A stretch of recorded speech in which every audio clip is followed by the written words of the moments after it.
నమస్తే సార్. నమస్తే madam. Sir ఎలా ఉన్నారు? బాగున్నాను మేడం. సార్ వెయిట్ లాస్ అనంగానే నాకు ఒక క్వెషన్ గుర్తొచ్చింది. సో రీసెంట్‌గానే నాకు తెలిసిన వాళ్ళు అడిగిందేంటంటే, ఏదో వర్క్ పరంగా ఒక 1 మంత్ బయటికెళ్ళినప్పుడు మొత్తం అంతా 1 మంత్ బయట ఫుడ్డే తిన్నారంట. సో రిటర్న్ వచ్చిన తర్వాత వాళ్ళ డైట్ కావచ్చు, మొత్తం ఓవరాల్‌గా అంతా 2 మంత్స్ నుంచి బానే ఉందంట. ఆఫ్టర్ 2 మంత్స్ తర్వాత నుంచి వాళ్ళ వెయిట్ అనేది పెరగడం స్టార్ట్ అయిందంట. సో నేను డైట్ బానే ప్రాపర్‌గా ఫాలో అవుతున్నాను. బట్ ఎందుకిలా అంటే 1 మంత్ క్రితం నేను తిన్నదేమైనా ఇప్పుడు ఎఫెక్ట్ కొడుతుందా? ఇలాంటి డౌట్స్ వస్తున్నాయన్నమాట. అసలు వెయిట్ లాస్ విషయంలో ఇదేమన్నా మనకి క్యారీ ఫార్వర్డ్ అవుతుందంటారా? మీరొకటి గమనించండి. హ్మ్. ఇప్పుడు ఇంతమంది బ్యాచిలర్‌లు ఉంటారు గదా! అబ్బాయిలు, అమ్మాయిలు. అవును. ఈళ్ళు హాస్టల్‌లో ఉంటారు. హ్మ్. కానీ ఈళ్ళకు హాస్టల్ ఫుడ్ నచ్చదు. నచ్చదు. అవును. మళ్ళా దాని మీద ఏంటి అంటే, హాస్టల్ ఫుడ్ నచ్చకపోయినా, వీళ్ళు వేరే వేరే బెడ్‌రూమ్‌లు అట్లా తీసుకొని ఉన్నా, ఏమైనా ఫ్లాట్‌లు గాని కిరాయికి తీసుకొనున్నా, వీళ్ళు ఒక్కటి కర్రీ పాయింట్ అలవాటయిందనుకోండి. హ్మ్. అక్కడనే పోయి కొంటారా లేదా? కొంటారు. కొంటారు. ఇప్పుడు మీరన్నారు, నెల రోజులు బయట ఉండే. హ్మ్. దాని తర్వాత ఏమైతది? ఇప్పుడు ఏమైపోద్ది? ఒక్కటే కర్రీ పాయింట్‌లో ఎందుకు కొంటారు? ఏ కర్రీ పాయింట్‌లో అయితే టేస్ట్ బావుంటది, అక్కడే అక్కడ కొంటారు. కొంటారు. అవును. ఎందుకు టేస్ట్ బావుంటది తెలుసా మీకు? హ్మ్. ఎందుకు అంటే, మనం ఇంట్లో శుభ్రంగా, మంచిగా, ప్రేమతోటి వండి పెడితే పిల్లలు తినరు ఎన్నో సార్లు గమనించండి. అవును. ఎందుకు తినరు? ఎందుకంటే బయటలాగా టేస్ట్ వస్తలేదు టేస్ట్ మమ్మీ అంటారు. వస్తలేదు. అవును. అవునా కాదా? హ్మ్. ఎందుకు రాదు బయటలాగా టేస్ట్ అంటే, ఇప్పుడు మీరు కూర వండుతున్నారు. హ్మ్. ఏదో కూర, టమాటా కూర వండుతున్నారు. హ్మ్. ఏం చేస్తారు? ఇంత నూనె వేస్తారు. అవును. ఒక 2 చెంచాలు నూనె వేస్తారు. హ్మ్. ఇంత బౌల్ తయారైతది కర్రీ. కర్రీ పాయింటోళ్ళు ఏం చేస్తారు? ఇంత బౌల్ కర్రీకి పావు లీటర్ తేలేస్తారు. అవునా దానివల్ల కాదా? టేస్ట్ వస్తుంది కదా! దానివల్ల యాక్చువల్‌గా చూసుకుంటే టేస్ట్ వస్తలేదు. హ్మ్. కానీ ఏమైతదంటే, ఎప్పుడైతే ఫ్యాట్ ఎక్కువుంటది గదా ఫుడ్‌లో, ఆ టేస్ట్ మన నాలుక పైన ఎక్కువ సేపు ఉంటది. హ్మ్. మీరు చూడండి, ఇంట్ల మీరు తిని హ్యాండ్ వాష్ సబ్బుతోటి చేసుకొని చూడండి. సింపుల్ ఎక్స్‌పెరిమెంట్ అందరూ చేయండి. హ్మ్. ఇంటికాడ తిన్నప్పుడు మీరు సబ్బుతోటి తిన్న తర్వాత చేతులు కడుక్కోండి. హ్మ్. మొత్తం ఆయిలీ ఆయిలీ ఉండదు, ఏముండదు, మొత్తం పోతది. మళ్ళా స్మెల్ చూసుకోండి. హ్మ్. స్మెల్ కూడా ఉండదు. బయట ఎప్పుడైనా తిన్నారనుకోండి, కర్రీ పాయింట్ నుంచి తెచ్చుకొని తిన్నారనుకోండి, అప్పుడు సబ్బుతోటి చేతులు కడుక్కొని ఒకటేసారి చూడండి. మీకు ఇంకా ఫుడ్‌దే స్మెల్ వస్తది. ఆ! ఎందుకు అంటే ఆయిల్ ఈజీగా పోదు. అవునా కాదా? ఆ! ఆయిల్‌లో ఆల్రెడీ ఆ మసాలాలు, ఎసెన్స్‌లు మొత్తం దాని స్మెల్ వస్తది. అందుకే మనకు బయట ఫుడ్ ఎక్కువ నచ్చుతుంది. నచ్చుతది. నాలుగు. ఒక్కటి గుర్తుపెట్టుకోండి, మీరు వెయిట్ లాస్ జేసుకోవాలంటే బయట కన్నా ఇంటికాడే తినాలి. ఇంటికాడే తినాలి అని అర్థం ఏందంటే, ఇంటికాడ వండుకొని తినాలి. బయటకెళ్ళి కవర్‌లల్లో పార్సెల్‌లు పట్టుకొచ్చి నేను ఇంట్లోనే తింటున్నా అనేసి కవరింగ్‌లు ఇవ్వకండి. హ్మ్. అటువంటి అప్పుడు హ్మ్. మనకు వెయిట్ లాస్ అవ్వడానికి అది హెల్ప్ చేస్తది. ఓకే. మళ్ళా ఇప్పుడు నేను ఇంటికాడే తింటా, శుభ్రంగా మంచిగా ఇంట్లోనే వండుకొని వండుకొని తింటా. తింటా, అయినా వెయిట్ లాస్ అయితలేదు అంటారు. హ్మ్. అప్పుడు ఏంది అంటే, మీకు వేరే ఏమైనా రోగాలున్నాయా ఆలోచించండి. ఓకే. దీంతో పాటు మీకు ఇంకేమైనా ఆ! ఉండొచ్చు.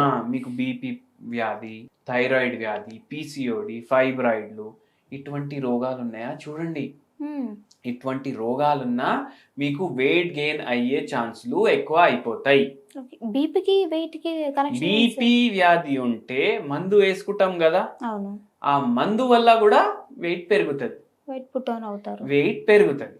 ఓకే. సో, ఆ వ్యాధులున్నాయా చూసుకోండి. ఏం వ్యాధి లేదనుకోండి. హ్మ్. ఇంటికాడే వండుకుంటున్నారు, తింటున్నారు, ఆలోచించండి ఇప్పుడు. హ్మ్. ఇప్పుడు ఎందుకు పెరుగుతున్నా? ఎందుకంటే మీరు ఐదర్ ఎక్కువ ఆయిల్ వాడుతున్నారు, ఐదర్ ఎక్కువ కార్బోహైడ్రేట్‌లు తింటున్నారు. హ్మ్. లేదంటే కరెక్ట్ వస్తువులు చూజ్ చేసుకుంటలేరు. హ్మ్. ఇప్పుడు రైస్ ఇంత తింటారు కొందరు. అవును. దాంట్లో కర్రీ కొంచెం కలుపుకుంటారు. కర్రీలో ఫైబర్ ఎక్కువుంటది.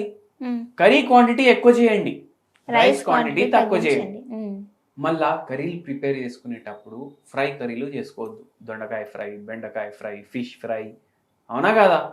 ఏం చేసుకోవాలంటే పులుసులాగా చేసుకోవాలి. పులుసులాగా చేసుకున్న తర్వాత కూడా మీరు ఇంకోటి మైండ్‌లో ఏం పెట్టుకోవాలి? హ్మ్. నూనె అనేది తక్కువ యాడ్ చేయాలి. సో, అది ఎందులో అయినా సరే. నూనె ఏమో తక్కువ యాడ్ చేయాలి. హ్మ్. తక్కువ యాడ్ చేసి కర్రీ క్వాంటిటీ ఎక్కువ తీసుకొని, తక్కువ రైస్ తీసుకొని తినాలి. హ్మ్. ఇది ఇంకోటి.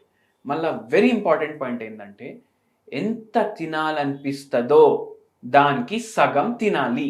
ఉమ్, దానికి సగం తింటే ఏమవుతుంది, సగం క్యాలరీలు పోతాయి. ఉమ్, సగం క్యాలరీలు పోతే హాఫ్ అయితే అక్కడే పోయింది కదా, అవును. ఇంకా సగం ఏమో సరిపోతుంది. Yes yes.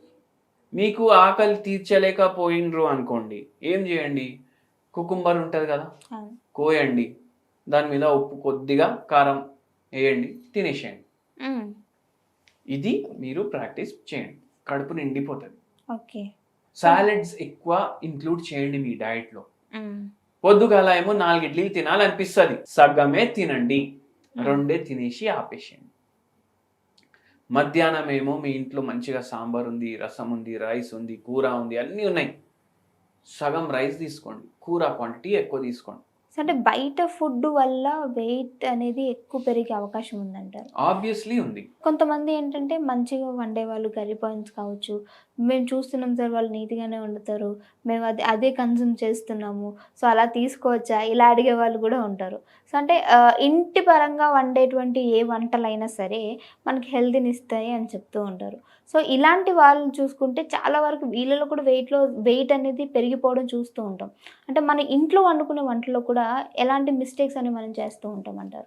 ఇంట్లో మీరు ఏం వండుకున్నా అది హెల్త్కి ఎటువంటి చెడు చేయదు అనేసి మన ఆలోచననే. ఎందుకు, మనం హైజీనిక్గా వండుతాం, సరే ఇన్ఫెక్షన్లు రావు, దగ్గు రాదు, జలుబు రాదు, మోషన్లు రావు. పూరీలు ఉన్నాయి. ఇప్పుడు ఒక పేషెంట్ వెయిట్ లాస్ గురించి, షుగర్ వ్యాధికి, మోకాలు నొప్పికి, మూడింటికి ప్రాబ్లంకి వచ్చిండ్రు. మోకాలు గ్రేడ్ 4లో ఆస్టియోఆర్థరైటిస్ అయిపోయింది, బరువు మొత్తం రోజు పడుతుంది కదా, ఆస్టియోఆర్థరైటిస్ అయిపోయింది. ఏం తింటారంటే టిఫిన్ చేస్తాం, లంచ్ చేస్తాం, డిన్నర్ చేస్తాం, ఇంకేం చేస్తాం. టిఫిన్ ఏం చేస్తారమ్మా అంటే వారానికి 3 సార్లు పూరీలు తయారు చేసుకొని తింటారు. 3 సార్లు పూరీలు. పూరీలు ఏం చేస్తాం మనం, ఫ్రై చేస్తాం. అవును, అవునా కాదా, అంటే ఏంది, ఎక్కువ క్యాలరీలు పోతున్నాయా లేదా, పోతుంది. అప్పుడు ఎట్లా తగ్గుతారు. ఓకే. ఇంట్లో వండింది అన్ని మంచివి అనేసి మనం అనుకోవడం వరకే. మిర్చి బజ్జీలు తయారు చేసుకుంటారు మీరు ఇంట్లో వారానికి 3-4 సార్లు, అది హెల్త్ కి మంచిదా, కాదు. మళ్ళీ ఎందుకు, అన్ని తెలిసి కూడా చేస్తాం, ఇంట్లోనే చేస్తున్నాం, బయట తినొద్దన్నారు కదా అనేసి. అయితే ఆ భ్రమలో జీవించకండి, దాని బయటికి రండి. ఏది తినాలి, ఏది తినకూడదు ఆలోచించండి. ఎట్లా ఆలోచించాలి, ఏది ఎక్కువ తినాలనిపిస్తే, ఇప్పుడు ఆకలి ఉంది, ఎక్కువ ఆలోచిస్తాం, ఏం తినాలి, అరే మిర్చి బజ్జీ తినాలన్నా, బిర్యానీ తినాలన్నా, చికెన్ 65 తినాలి, ఇవే వస్తాయి కదా. ఏవి అయితే ఆకలి ఉన్నప్పుడు తినాలనిపిస్తాయి అవి మానేసేయాలి. Okay sir, thank you so much, మంచి ఇన్ఫర్మేషన్ ఇచ్చారు.